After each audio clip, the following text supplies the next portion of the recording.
경제 소식을 알기 쉽게 풀어드리는 순서가 월요일에 마련돼 있죠. 오늘도 박연미 경제평론가 제 옆에 나왔습니다. 어서 오십시오. 안녕하세요. 오늘 주제는 뭡니까? 네, 오늘은 3년을 끌어온 대한항공과 아시아나의 합병 작업. 오늘 양사의 이사회가 있었고요. 지금 아시아나 이사회는 아직 결론은 전해지지 않고 있습니다만 오후 2시부터 시작이 됐습니다. 그래서 이 결과에 따라서 앞으로 양사 간의 합병 작업 어떻게 될지 분기점에 놓여 있다는 소식 전해드리겠습니다. 오늘이 분기점이다. 네. 안 그래도 그 두 회사의 합병 소식이 오래전부터 나왔었는데 이게 아직까지 안 됐구나 이런 생각이 오늘 갑자기 들더라고요. 이 주제를 접하고 나서. 그런데 그 이사회 결론이 아직 안 나왔다 그랬는데 2시부터 시작된 게. 근데 그 이사회 안건이 화물 사업 부분, 이 부분 뭐 어떤 겁니까 내용이? 오늘 오전에 열린 대한항공 이사회의 주요 안건은 우리가 사려고 하는 아시아나에 그 집중적으로 재정적인 지원을 하겠다. 뭐 예정되어 있었던 결론이고요. 우리가 예상했던 그런 안건인데 아시아나의 임시 이사회 안건은 화물 사업 부문을 매각할 것이냐 그러지 않을 것이냐 그 부분입니다. 그래서 그와 관련해서 여러 가지 진통이 많았던 것이 그동안 코로나19 과정에서 아시아나가 여객이 상당히 줄어드는 그 와중에 화물을 통해서 그동안의 손해를 상당히 벌충을 했었거든요. 화물이 효자다 이런 이야기가 나왔었습니다.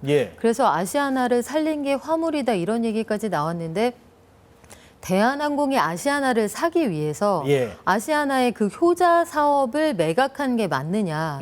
그리고 또 한 가지는 근본적으로 이런 질문을 던질 수가 있는데 대한항공이 아시아나를 사겠다고 선포는 하였으나 합병이 끝난 게 아니잖아요. 그러면 아직까지 아시아나는 대한항공 게 아니죠. 그런데 남의 회사의 사업 부문을 대한항공이 판다고 하는 게 맞느냐. 근본적으로 그런 질문도 던질 수가 있습니다. 그러네요. 그래서 아시아나 노조에서는 우리는 알짜 사업 파는 거 반대다. 절대 반대다 이런 입장을 밝히고 있는 와중인데 아시아나 이사회에서는 찬성하는 쪽으로 약간 기울어 있다. 이런 기류가 감지가 되고 있고요.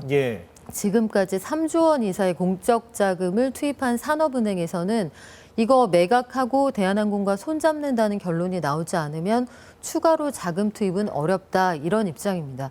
그렇다면 대한항공은 아시아나를 사려고 하면서 왜 알짜 사업을 팔려고 하느냐. 해외 경쟁 당국에서 여객과 화물 모두 독점적으로 가져가는 이 초대형 독과점 한국 대형 항공사의 탄생이 부담스럽다. 그러면 여기에서 몸집을 좀 줄이기 위한 노력이 필요한데 EU의 경쟁 당국이 요구하는 건 여객이든 화물이든 몸집을 좀 줄였으면 좋겠다. 앞으로 어떤 그림을 그려갈지 수정안을 좀 가져와라 해서 대한항공이 우리는 그러면 합병을 승인해주면 화물 사업을 팔고 우리가 취향하는 노선도 좀 줄이겠다. 그 구체안 중에 하나로서 제안하는 게 아시아나의 화물 사업을 팔겠다. 이 안입니다. 그래서 오늘 아시아나 이사회에서 이걸 승인해 줄 것이냐. 이게 첫 번째 관문이고요. 이 안을 가지고 EU 등 해외 공정위를 설득해 보겠다는 게 대한항공의 구상입니다. 그렇군요. 근데 여기까지 설명을 들은 시청자분들 가운데서는 아니 대한항공도 우리나라 회사고 아시아나도 우리나라 회사인데 왜 외국이 참견하느냐? 이렇게 얘기할 수는 있을 것 같아요. 설명이 좀 필요하죠. 우리나라 회사끼리 합치거나 쪼개지는데 왜 남의 나라의 승인이 필요하냐? 이거 궁금하실 수 있는데 필수 신고국들이 있습니다. 왜 그러냐면 우리나라에서 비행기를 띄워서 그 나라에서 여객을 실어 오고 실어 가고 그러면 그 나라 산업과 그 나라 그 운송을 담당하는 산업의 관계자들도 영향을 받겠죠. 그러면 영향을 받게 되는 그 해당 국가에서도 우리도 너희 나라에 간섭할 권리가 있다. 이걸 가지고 역외 적용 조항이라고 합니다.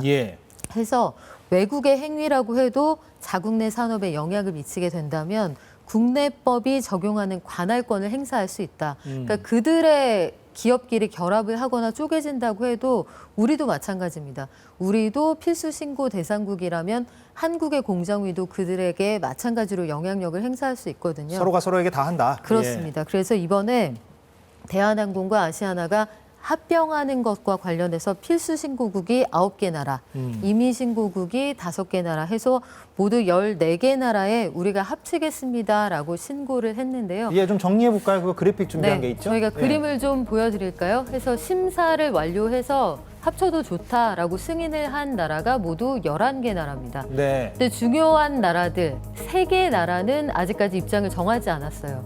11개 나라들은 사실 우리에게 굉장히 중요한 그런 국가들은 아니었고 아주 그 굉장히 중요한 나라들 3개 지역에서는 아직까지 승인을 해주지 않았습니다. 심사 중이다. 네, EU와 미국과 일본인데요. 일본의 경우에는 심사 과정이 그렇게까지 까다로울 것으로 예상이 되지는 않는데 예. 관건은 EU와 미국입니다.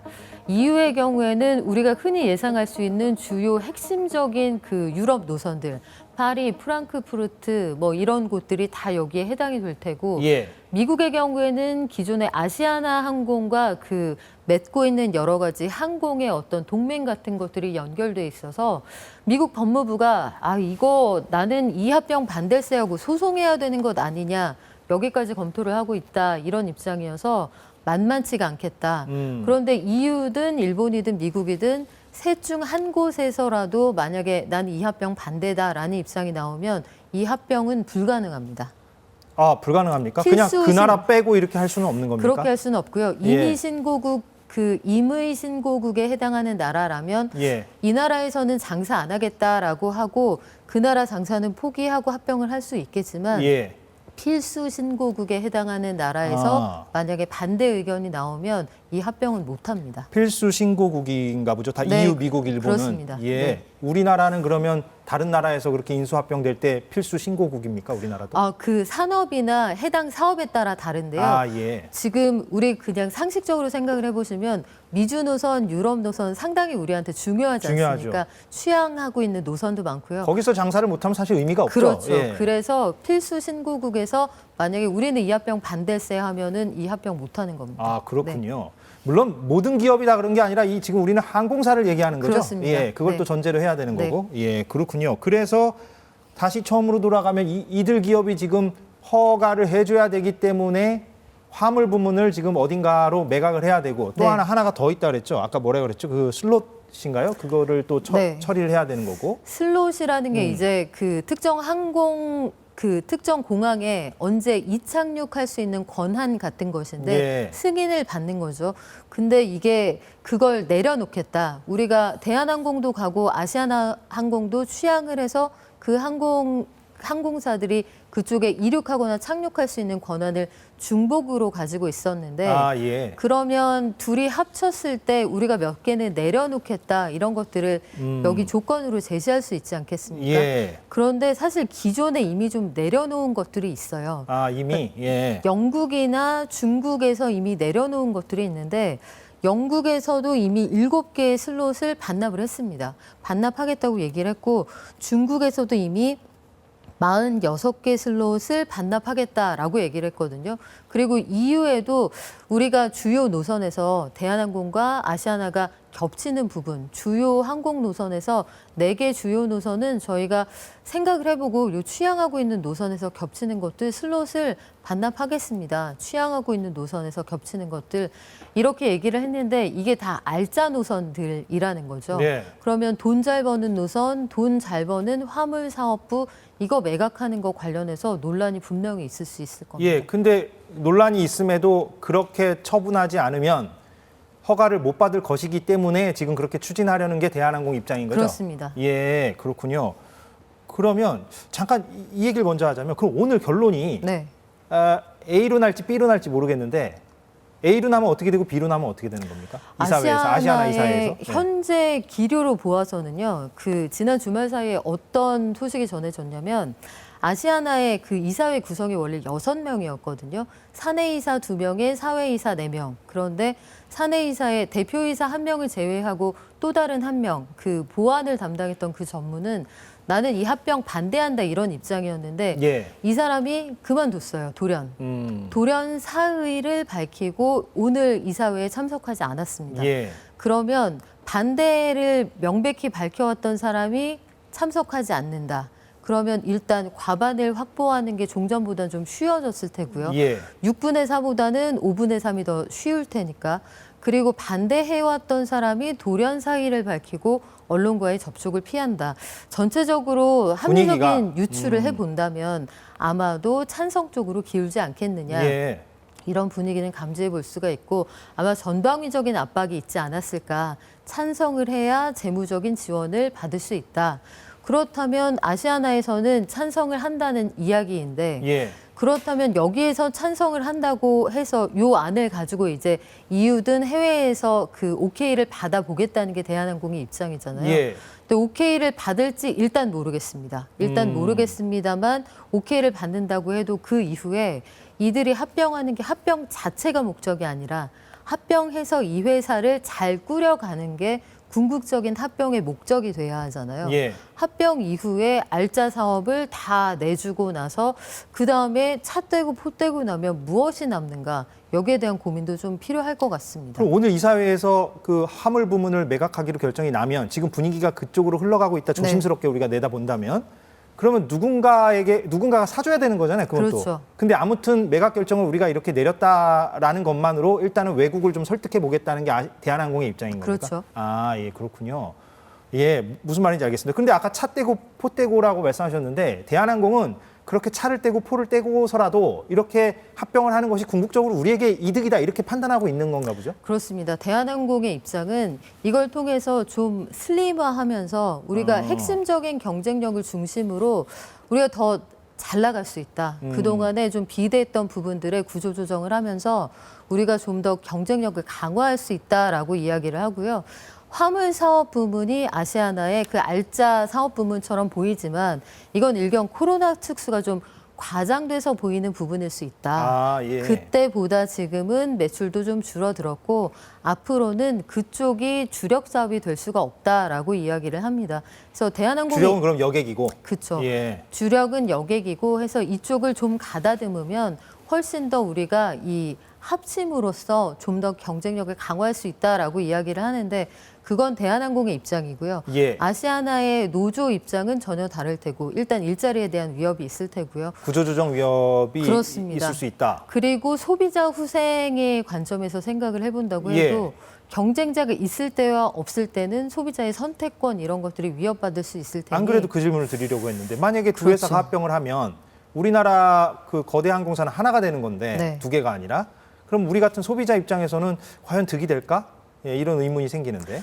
사실 그쪽에서 여러 가지 뭐 공정위가 전제 조건으로 내세우는 것들이 있어요. 합병을 할 때 마일리지 같은 것들 차별하지 말고 운임 상한제 같은 것들을 둘 것 이런 전제 조건을 둔 채로 합병을 조건부 승인을 하긴 했습니다. 우리나라 한국의 공정위가요? 공정위는요. 운임 상한제는 그러니까 표값을 너무 많이 받지 말라. 그렇죠. 예. 그렇기는 했습니다만 사실상 이게 영원히 갈 것이냐 그리고 계속 모니터링과 견제, 감시가 가능할 것이냐 여기에 대한 회의적인 시선이 많고요. 예. 사실상 양대 국적기가 있을 때에도 항공기 이용할 때 불편 사안들이 제법 많았거든요. 예. 항공산업이라는 건 기간 산업 중에 하나이고 우리가 여러 가지 보안 산업이라는 걸 감안하기 때문에 항공기 탈 때 우리를 사실상 여러 가지 보안의 그 문제를 일으킬 수 있는 사람으로 가정하고 보안을 거듭해도 참아주고 타는 서비스 아닙니까? 예. 그럼에도 불구하고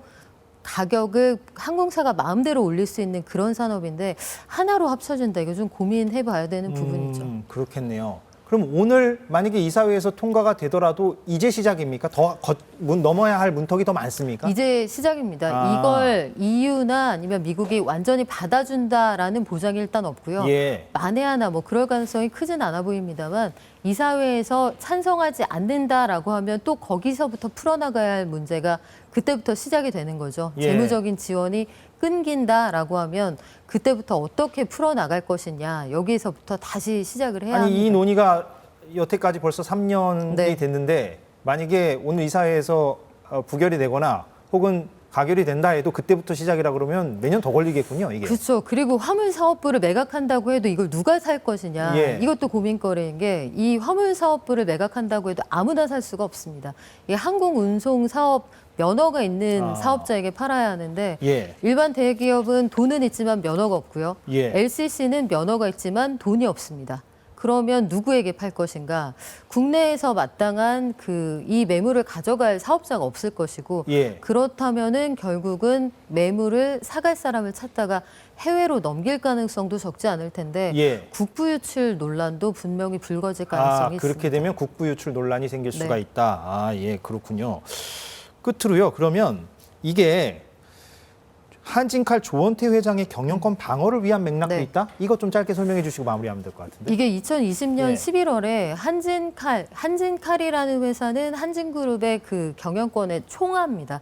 가장 핵심적인 그 지주회사인데요. 예. 이 회사가 누나인 조연아 씨의 그 연합군이 조원태 씨의 경영권을 위협하는 상황이 당시에 있었죠. 예. 사실 지분 싸움에서는 조연아 씨 측이 우세했는데 당시에 산업은행이 여기에 백기사로 등판을 해요. 예. 여기에 8천억 원을 그 투자를 하면서 조원태 씨 편을 들어줍니다. 남매 간의 분쟁에서. 그렇죠. 예. 그런데 그때 당시에 아시아나를 여기에 이른바 떠넘기면서 8천억 원을 혈세로 조원태 씨 지분을 방어해 주는데 지원을 한다 이런 논란이 있었어요. 예. 근데 아시아나에 이미 들어간 돈은 한 3조 원 정도 되는데 이걸 경영권을 방어해 주면서 아시아나까지 넘기면 알턴니를 빼면서 이 산업은행이 한 번에 여러 가지 숙제를 해결할 수 있다 이런 계산을 한 것으로 보이는데 예. 여러 가지 재벌에 대한 특혜 논란도 분명히 있을 수 있는 그런 상황이었습니다. 결과적으로 지금 문제는 해결되지 않았고 한진칼 관련해서 특혜 논란은 여전히 계속되고 있는 상황이거든요. 그래서 이게 어떻게 해결되느냐에 따라서 산업은행의 책임 공방도 분명히 남아 있을 수 있습니다. 그렇군요. 예. 좀 복잡하게 이렇게 얽혀 있는 부분들이 많군요. 알겠습니다. 박연미 경제평론가였습니다. 고맙습니다. 예, 오늘 사사건건 여기까지 하겠습니다. 저희는 내일 오후 4시에 돌아오겠습니다. 고맙습니다.